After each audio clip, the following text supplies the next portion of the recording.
wansi w'omulama gwa protest vote naye ffe ne tuteekayo ewaffe mu district y'e Mukono engombe yaffe egamba nti tewali kuzikiza bwe twakoma luli we tukola ki ate ekyokubiri nti omusango gwaki omusango gwa lubeerera Museveni gwe yatukolako fe ab'e Mukono mumanyi district eyaffe gye basinga okuwamba abantu mu campaign n'okubabuzaawo abantu baffe abo be baatwala omusango ogwo gwe batukolako gwaki era ne tulayira nti okufa n'obutanyagwa okusooka kwa byonna ffe ekisooka tuvunaanyizibwako kuleeta wano Mukono ejjudde nga pulezidenti waffe awangudde obululu 9-10 nga oba 9-9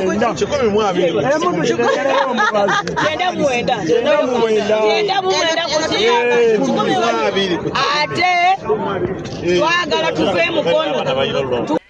Redson TV kwoli webale kubanga okyagoberera yonna gy'osinzira okubanga gy'otulabira naddala gwe atambula naffe ku mukutu guno atanaba kubeera ng'osubscribinga nnyongera okutegeeza nti kkirira wansi wennyini awo olaba ekigambo subscribe okikwateko okwate kade aka notification kakuyambako okubeera omu ku abo abasookera ddala okumanya buli tuba tutaddeyo kakati ekyo kyolaba ku kitebe ekya National Unity Platform Honorable Betty Nambooze bakireke akulembedde ttiimu eyabannakibiina kya National Unity Platform okuva e Mukono. Jjukira omukyalo ono ye mubaka mu Parliament akiikirira Mukono Municipality awerekeddwako abamu ku babaka ba Parliament abava sayidi z'e Mukono babadde balina ekintu ekyenjawulo kye bagenda maaso n'okubanga banjula. Ndabyeko Honorable Fred Simbwa abaddewo bulungi nnyo wennakifuma, kubaddeko omukulu amanyiddwa nga Honorable Abdallah Kiwanuka Mukono North era naye azze ne million 10 n'aziwaayo. Bonna mu bufunze babadde baleese ssente contribution yaabwe mu kaweefube ow'okufundraisinga ssente zigenda okubanga ziyambako ekibiina kya National Unity Platform okukuba campaign okwetolola eggwanga lyonna. Kakati ate Nambooze n'abaako ekyenjawulo kyalonkinga kyenjagala okubanga nkutegeeza era oluvannyuma ogenda kubeera ng'olaba mu katambi nga bwe ngenda okubeera nga nkakulaga. Nambooze bwazze ategeezezza eggwanga nti balina bo ng'ab'e Mukono enteekateeka ey'okulaba nga bakola kye bayise up country fundraising strategies, nti bagenda kuba batambula nju ku nju.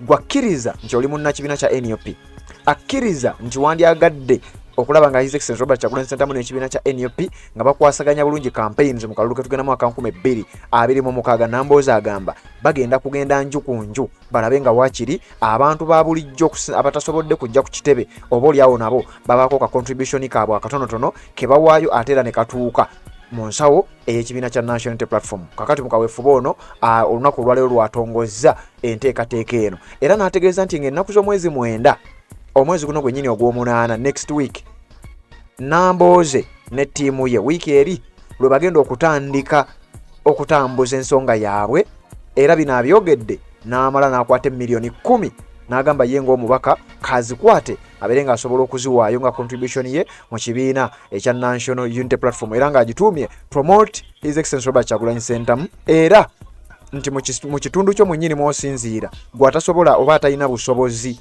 kubeera nga ojja akusaba ku bintu bibiri kolako kimu, either contributing ku bantu betugenda okubanga tujja nabo okwata akasente ko kaweeyo kagende ku kitebe, oba osobola okuprinting ebipande era ne Nambooze ono aprintinze ebipande posters eza His Excellency Robert Kyagulanyi Ssentamu era ng'ekintu kino Honorable Shamim Malende ye yatandise enteekateeka eno ey'okuprinting ebipande ebya His Excellency Robert Kyagulanyi Ssentamu bibeere nga bigenda oba oliawo okwetolola eggwanga lyonna. Nambooze naye akyadoptinze era n'ategeeza nti naye bw'atyo bw'asimbudde. Redson TV kwoli webale kubanga okyagoberera kanzije aye tubeere nga tweyongerayo n'amawulire amalala. Kuyingira mu bino kubanga ffe tuli kibiina ekiri registered era tukola tulowooza poliisi erina kukwata bagabira balonzi ssente abo berina okukola ki abagabira abalonzi walagi poliisi bakwate naye ffe abasondera swago ssente tusaana n'okuweebwa omudaali gw'abaziro ogwa Uganda kubanga ekyo kye tukola kye kituufu okwo kwe kuwagira okuki era tetusuubira kutaataaganyizibwa. Mbasaba muddeyo mugambe abatazze tetugenda e Mukono ne bw'oba ovuganya Nambooze ku kaadi olwo ojja kuba mubede, oba ovuganya Simbwa oba ovuganya Abdallah bino si bya kaadi zaffe. bino bya kibiina kyaffe na kandidate waffe Kyagula Kusentamu atugasa mukiwulidde nje mukunge era tujja kubalabira awo nange nja kubba ku bibuuzo ŋŋambe bannange oyo ayingira okusaba kaadi oyo bwe twagamba okukunga nga mwenda wiiki yejja ku Lwomukaaga okutandika ssaawa 4 mu Kavule ow'Emukono tutongoza enkola eya upcountry okunoonya obuvujjirizi eri ekibiina kyaffe ne kandidate waffe omwagala Kyagulanyi Kusentamu pulezidenti addako. Webaleno mwami Muyimba Charles awadde emitwalo 10 n'afuna ne sina namba nsonga ezo.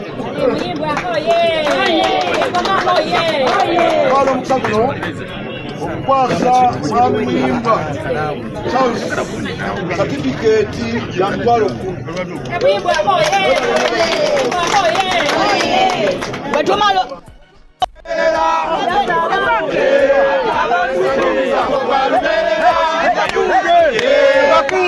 omusango gwa lubeerera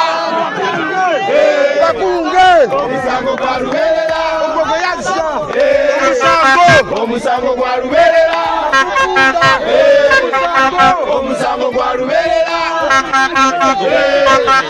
omusango gwa lubeerera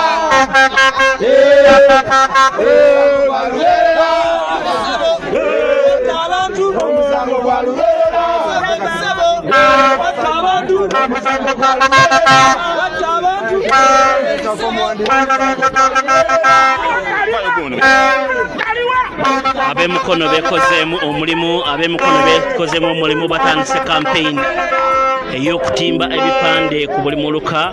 Jjukira nteekateeka eno yatongozebwa omubaka wa Kampala omukyala Shamim Malende oluvannyuma lw'okutongoza ekipande ekyo ekiro yalangira nga bagenda okutimba Kampala yenna.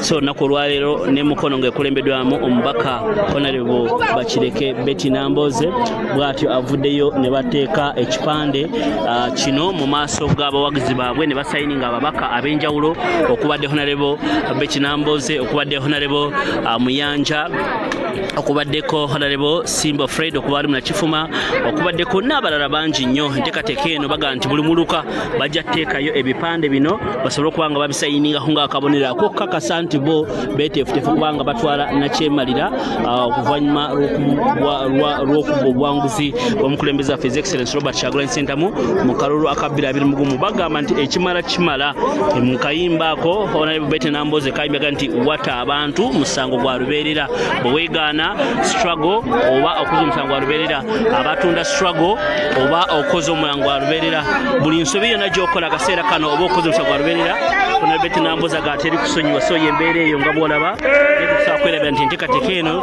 yatongozebwa omubaka wa Kampala omukyala Shamim Malende olunaku olw'ekiro lwe batongoza ekipande. Ekisolo lwekyo y'embeera eyo nga bw'olaba ababaka okuva mu Mukono basayininga. So tubunye omukulembeze waffe mu bitundu byonna, tubunye omukulembeze waffe buli wamu, tubunye omukulembeze mu buli kitundu tusobole okuba nga tutambuza enjiri okuva ku kyalo mpaka ku ntiko waggulu ono. Nze atusingulize kino ku Geto TV. Buli kimu ojja kuba okifuna bulungi bali ku kitebe ekya National Unity Platform.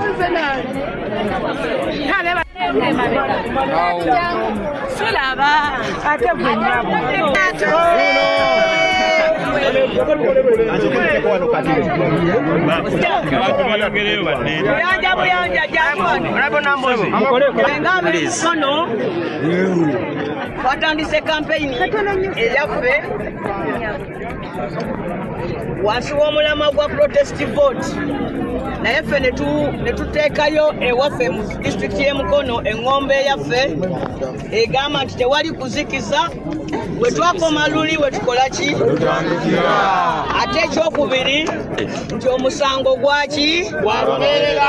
Omusango gwa lubeerera Museveni gwe yatukolako. Ffe ab'Emukono mumanyi disitulikiti eyaffe gye basinga okuwamba abantu mu kampeyini n'okubabuzaawo.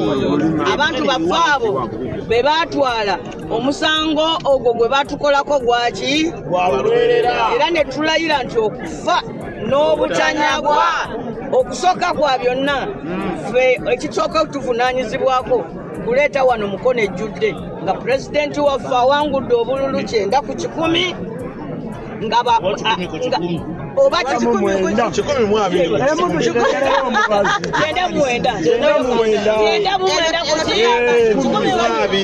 ate twagala tuve mukono tugenda kukola tiimu nti tutereza mukono ate ne tulumbira wamu ne pulezidenti buli gy'abakola ki gy'abalaga era ffe tugenda teeka ebifaananyi bino ku buli muluka nga twagala abantu bakuŋŋaane buli muntu asayininge kuno nti akalulu akange ka Kyagulanyi era nze olwaleero nzize wano nga b'emukono bantumye nze nina okusooka okusayininga